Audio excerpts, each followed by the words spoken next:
poder estarmos juntos, reunidos uma vez mais, para adorar o nome do Senhor. E juntos nós louvar a Deus com essa banda maravilhosa que Deus tem usado em nosso meio nessa noite de uma maneira muito especial. Olha, eu acho que Deus tem algo especial para a minha vida e para a tua também nessa noite. Os céus estão abertos sobre esse lugar e as bênçãos de Deus vão recair sobre as nossas vidas. Amém? Glória a Deus. Vamos abrir a Bíblia Sagrada no Evangelho que escreveu Mateus, capítulo 18, versículo 1 a seguir. Alguns dias Deus tem colocado essa palavra em meu coração para compartilhar com os irmãos, e hoje eu relutei tentando falar sobre uma outra palavra, mas Deus trouxe muito vivo em meu coração esta palavra, esse texto para nós compartilharmos. Mateus capítulo 18, verso 1 a seguir.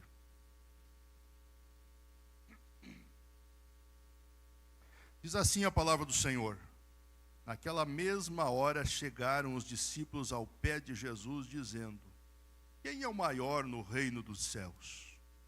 E Jesus, chamando um menino, uma criança, pôs no meio deles, e disse: em verdade vos digo que, se não vos converterdes, e não vos fizerdes como esse menino, ou como essa criança, de modo algum entrareis no reino dos céus. Portanto, aquele que se tornar humilde como esse menino, ou como uma criança, esse é o maior no reino dos céus. Amém. Esse texto vai ser mencionado nos evangelhos sinóticos, em Mateus, Marcos e Lucas. E ele vai trazer o momento em que os 12 discípulos olham um para o outro, e Marcos e Lucas, no capítulo 9, vão trazer um detalhe a mais, dizendo que eles começam a questionar entre si, e surge uma dúvida que gera um questionamento grande. Eles começam a observar cada um dos discípulos entre as suas qualidades, e há uma pergunta entre eles: quem de nós vai ser o maior no reino dos céus? Existe o reino da terra, onde as autoridades aqui são constituídas, mas existe o reino dos céus, onde Deus é a autoridade maior, é superior, é Ele que controla, é Ele que comanda o reino dos céus. Mas surge essa dúvida, e eles começam a questionar entre si. Seria Pedro, o líder da igreja? Seria João, o amado? E começa um questionamento. Só que eles se aproximam de Jesus e perguntam para Jesus: quem é o maior no reino dos céus? Quem é o maior no reino dos céus? E a Bíblia vai dizer que Jesus pega uma criança, tem um texto em outras traduções que vai dizer que era uma criança, o que eu li diz que era um menino, e coloca no meio, e diz: olha, em verdade eu vou dizer para vocês, se vocês não se converter, e não se fizer como essa criança ou como esse menino, vocês nem vão entrar no reino dos céus. E essa palavra falou forte comigo.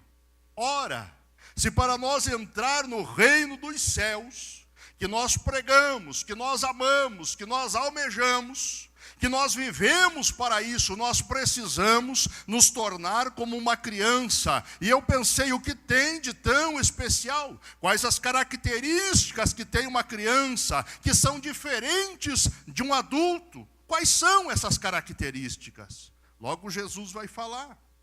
Verso 4.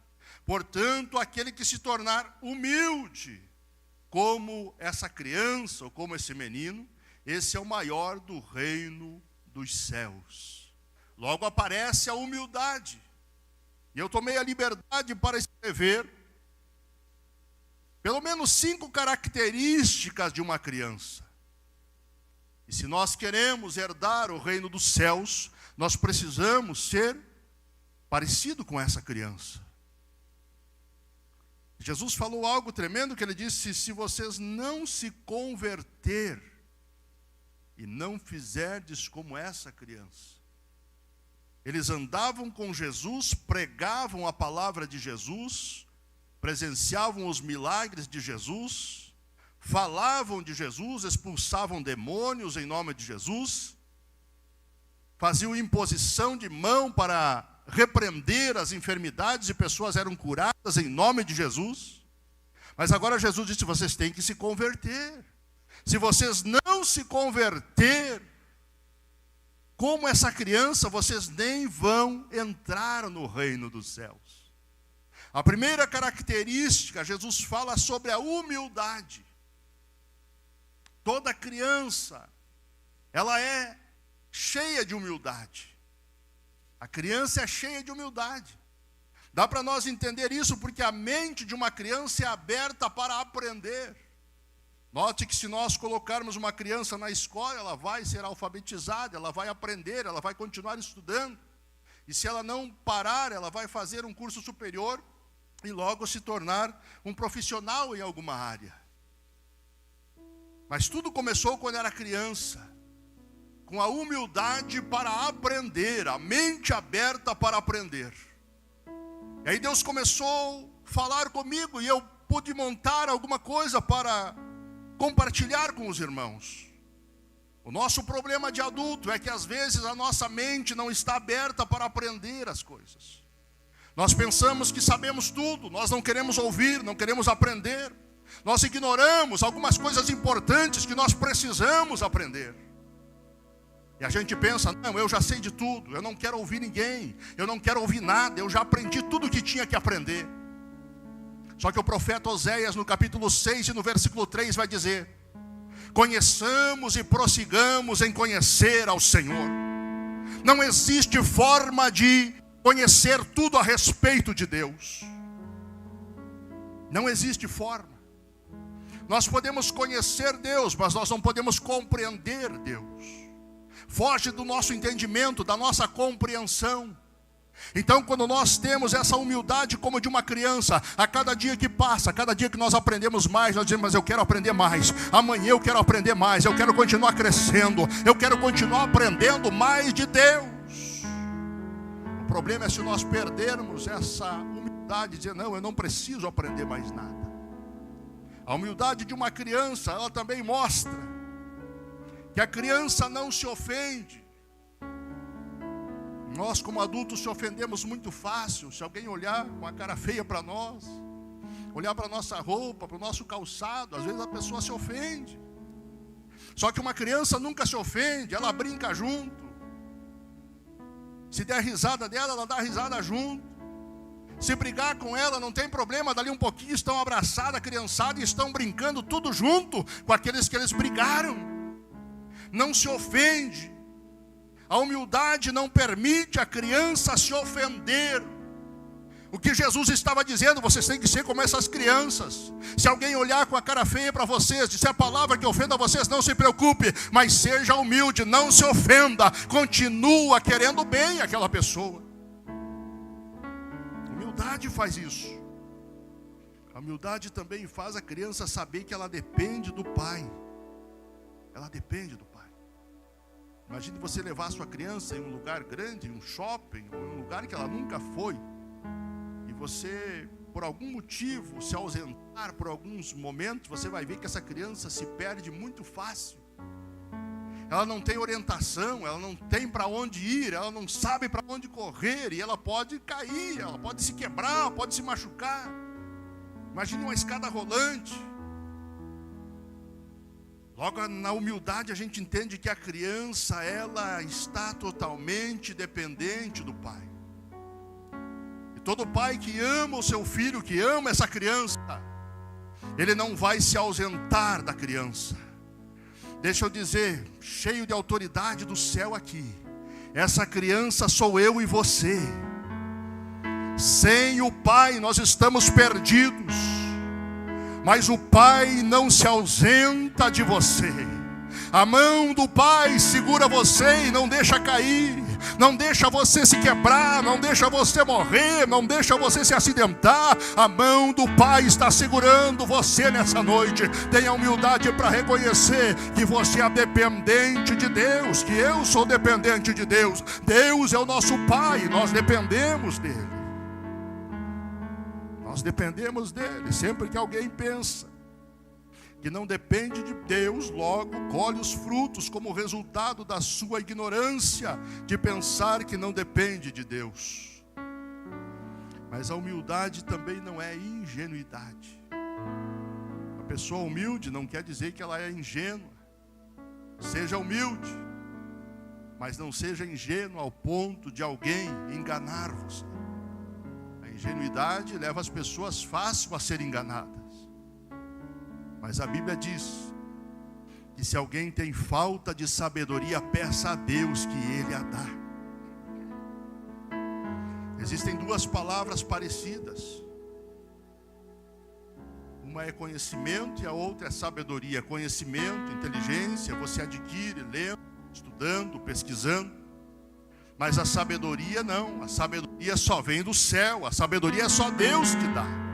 E quando a gente tem humildade para reconhecer isso, aleluia, você não cai na ingenuidade para ninguém enganar você.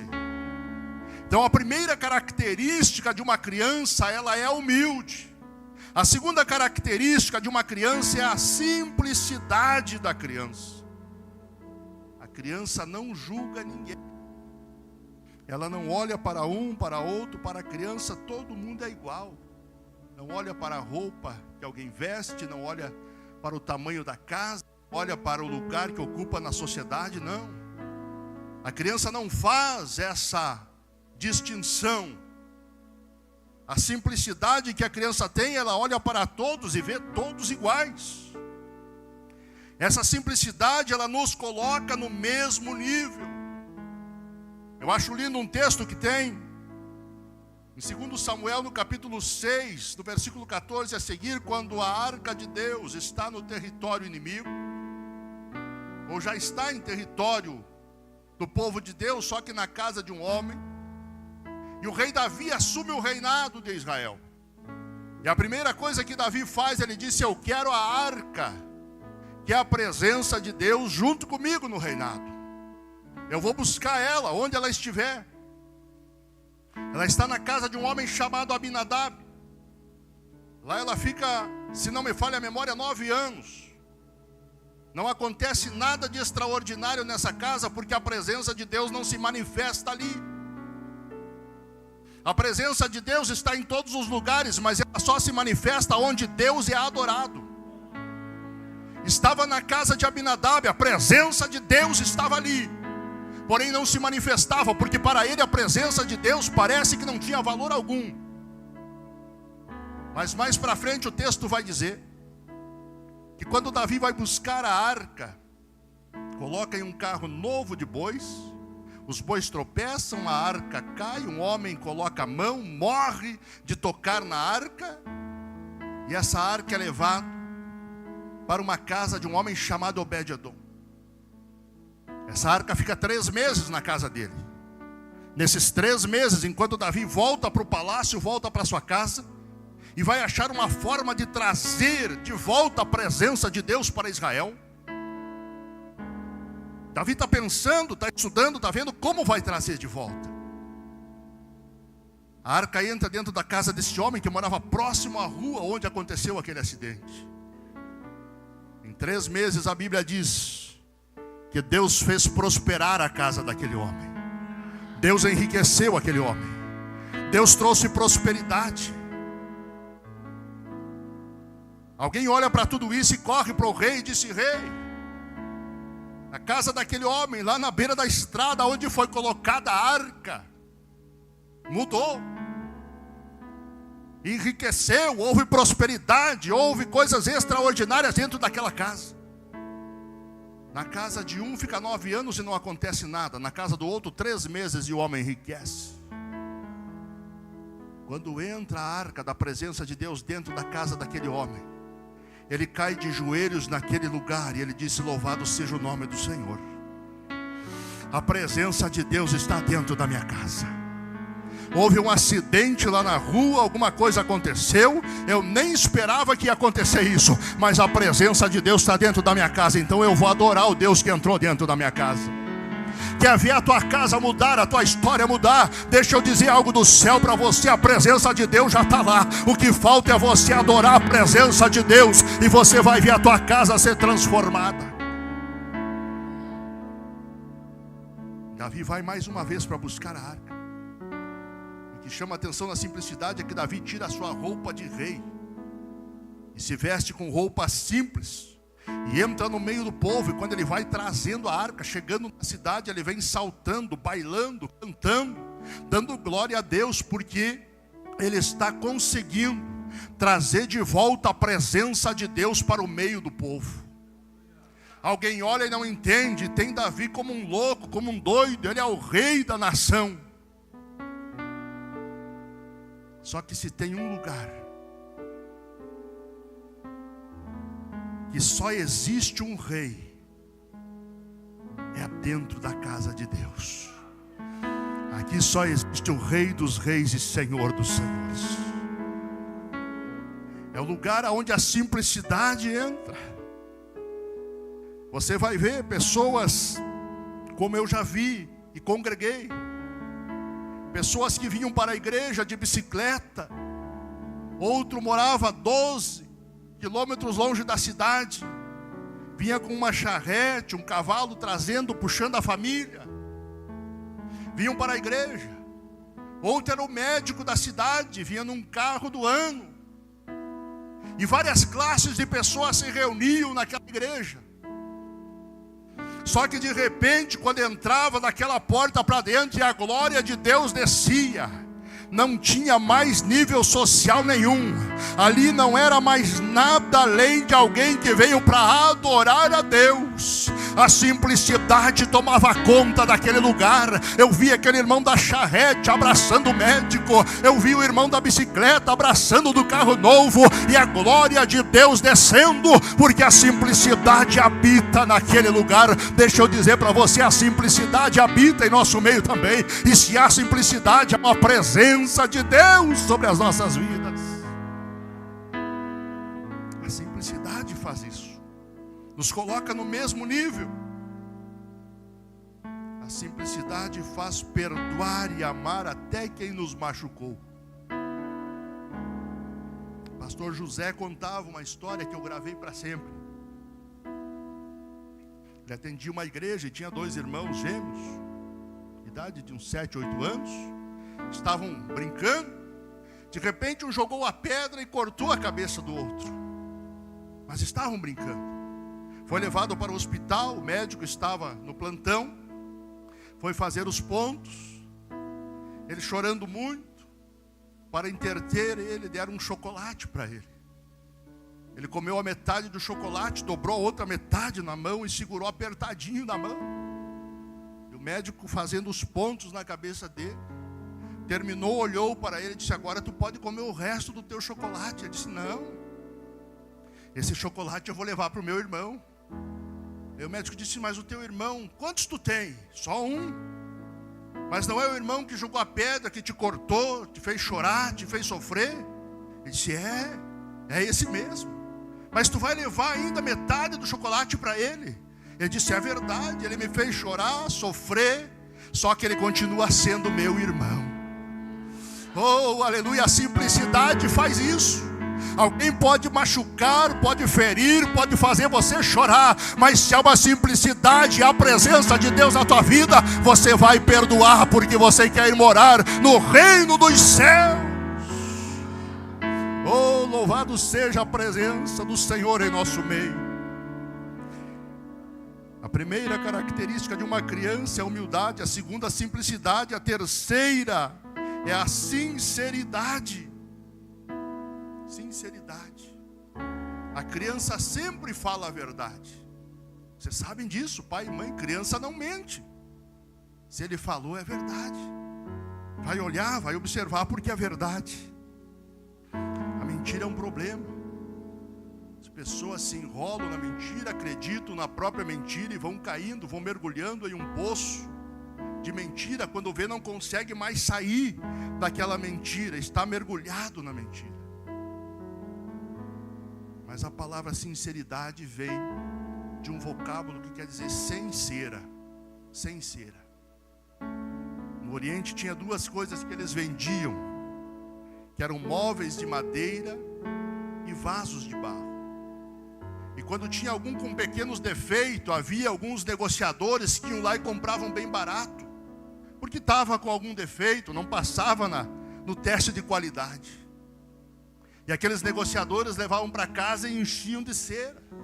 Aquela cera maquiava as imperfeições, maquiava os defeitos, e depois vendia como normal. Mas na verdade havia cera. Com o passar do tempo, se houvesse um aquecimento, derretia aquela cera e as imperfeições, as falhas iam aparecer. Os vasos de barro também. Se na hora de terminar o aquecimento, passar no forno, houvesse alguma trinca, eles compravam, passavam uma cera e aparentemente estava tudo bem. Mas quando colocava algum líquido quente dentro do vaso, derretia aquela cera e aparecia o problema. Logo eles descobriram que estavam sendo enganados por causa dessa cera. E eles iam no comércio comprar e diziam: nós queremos sem cera. Então surge a palavra sinceridade, é sem cera. E eles observavam o vaso para comprar, colocavam contra a luz do sol, olhavam de um lado para o outro, de dentro para fora, e se tivesse cera ali, apareceria aquela frestinha por causa do sol, da luz, da claridade. Assim é as nossas vidas. Tem duas coisas que vai revelar a nossa sinceridade. Uma é o calor, é as provas de fogo que nós passamos.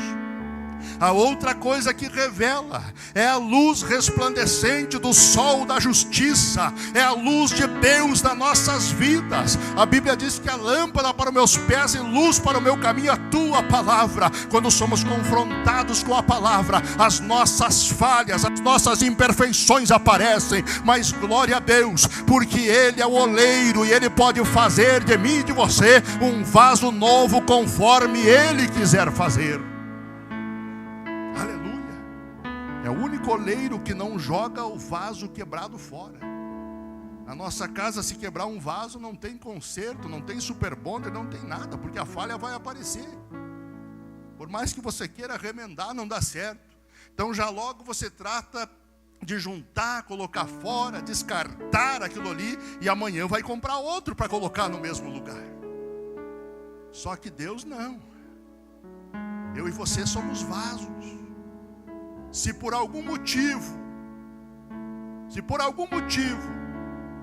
nós chegarmos a cair e se quebrar, e estivermos junto à mão do oleiro, o oleiro jamais jogará fora, mas ele tornará a fazer um vaso novo conforme ele quer fazer.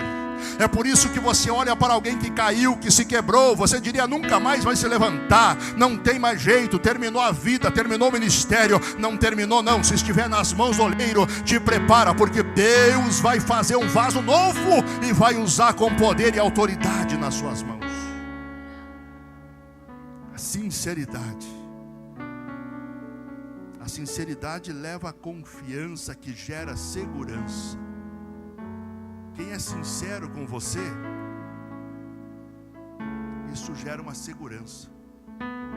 Principalmente em negócio de carro. Se você comprar um carro, conheço pessoas que a vida inteira que trocaram de carro foram na mesma garagem trocar de carro, porque houve sinceridade do vendedor. O vendedor foi sincero, realmente comprou aquilo que o vendedor falou que estava comprando.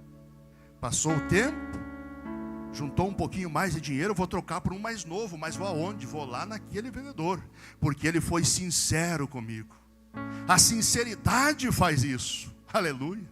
É uma característica de uma criança. A criança é sincera, ela não quer enganar ninguém, mas ela age com sinceridade, aleluia. Quarta característica de uma criança, são 5 que eu anotei aqui.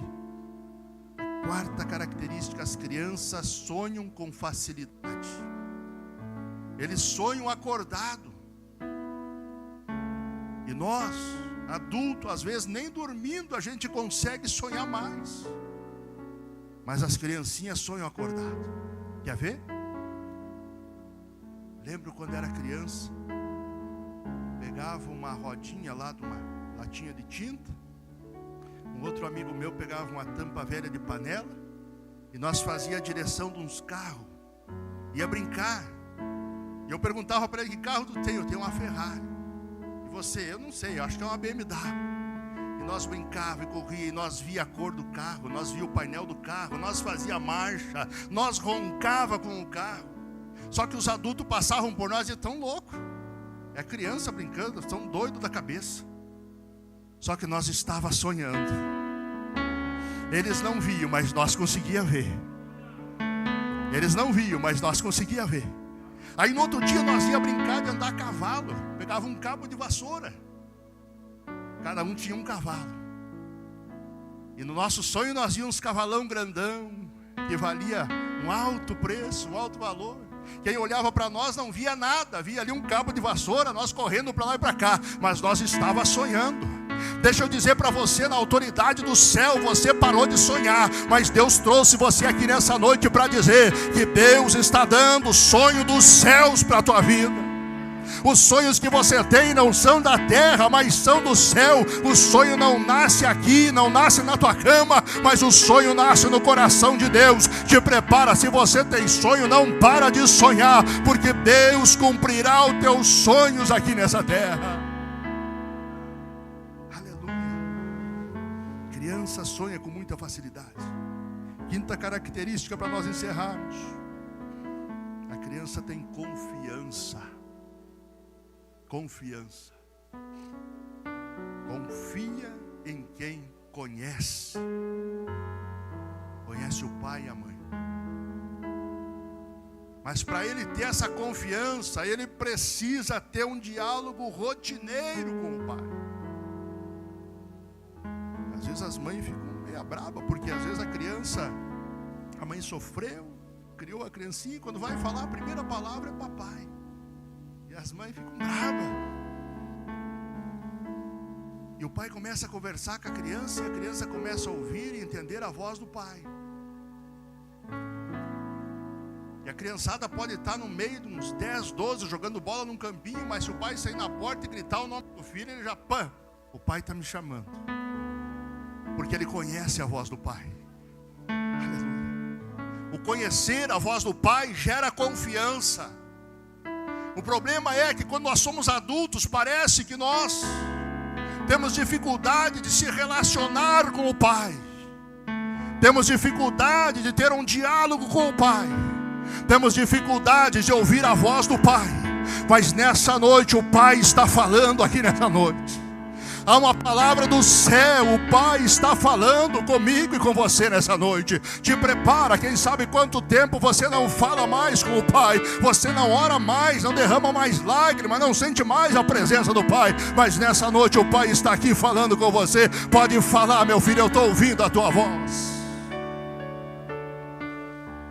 Esse diálogo gera confiança. O pai sempre vai entender a realidade do filho. Todo pai olha para o filho, ele sabe a realidade do filho. Às vezes o filho não precisa nem falar. Só o jeito do filho entrar dentro de casa. O pai conhece o que o filho está passando. O pai sabe a realidade do filho. Deixa eu dizer para você. Não te preocupe, porque o pai sabe o que você está passando. Não te preocupe, não pense que você está sozinho na batalha. O pai sabe o que você está passando. Talvez tu nem abriu a tua boca para contar para o pai ainda, mas o pai conhece você. O pai sabe o que você está passando. E nessa noite, oh glória, há uma bênção de Deus sobre a vida de alguém aqui. Alguém vai voltar para casa com a vida mudada, transformada, porque Deus sabe o que você está passando. Que bom quando o filho mostra que ele confia no pai. Confia no pai. Eu lembro que o Mateus tinha acho que uns 10 anos e foi para a escola. E A escola tinha um tempo do DVD, um DVD novo, ganhado. E eles foram assistir um filme, estavam tudo empolgados. E ninguém conseguia fazer aquele negócio funcionar. Era novo, era novidade. E aí o Mateus olhou para toda a gurizada, olhou para o professor. Pá, se o meu pai tivesse aqui, fazia esse negócio funcionar já. Aleluia. Para o filho, você, pai, é o super-herói dele. Mãe, você é a super-herói do teu filho. Ele sempre vai olhar para você e vai confiar em você. Ele vai olhar para você e vai dizer: não, pode dar tudo errado, mas o meu pai não vai falhar.